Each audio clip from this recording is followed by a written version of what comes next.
ओम नमः शिवाय। आइए सुनते हैं प्रदोष व्रत कथा। प्राचीन काल में एक गरीब पुजारन हुआ करती थी।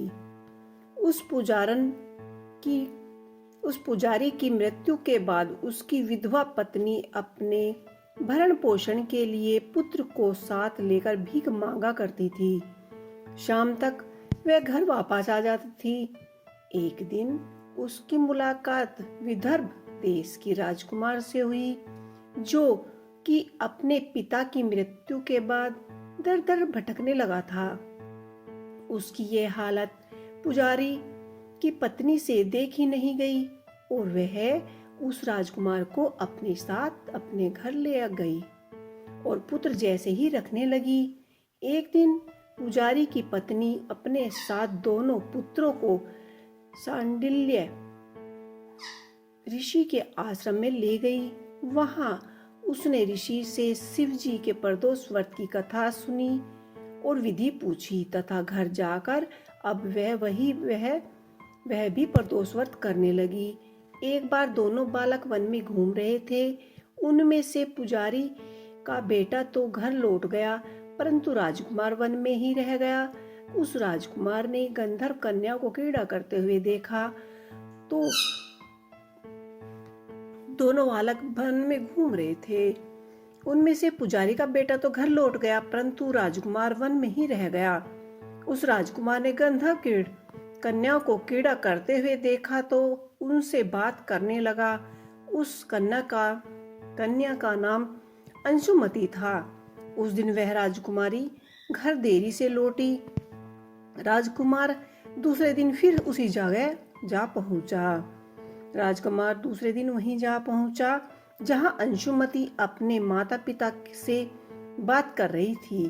तभी अंशुमती के माता पिता ने उस राजकुमार को पहचान लिया तथा उससे कहा कि आप तो विदर्भ नगर के राजकुमार हो ना? उसका नाम धर्मगुप्त है।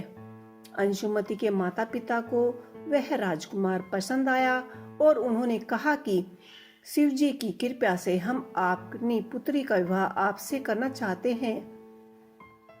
क्या आप इस विवाह के लिए तैयार हैं? राजकुमार ने अपनी स्वीकृति दे दी तो उन दोनों का विवाह संपन्न हुआ। बाद में राजकुमार ने गंधर्व की विशाल सेना के साथ विदर्भ पर हमला किया, घमासान युद्ध कर विजय प्राप्त की। राजकुमार ने अपनी स्वीकृति दे दी और विवाह संपन्न होने के बाद उन्होंने बड़ी सेना के साथ विदर्भ पर हमला कर घमासान युद्ध किया और विजय प्राप्त की तथा पत्नी के साथ राज्य करने लगा।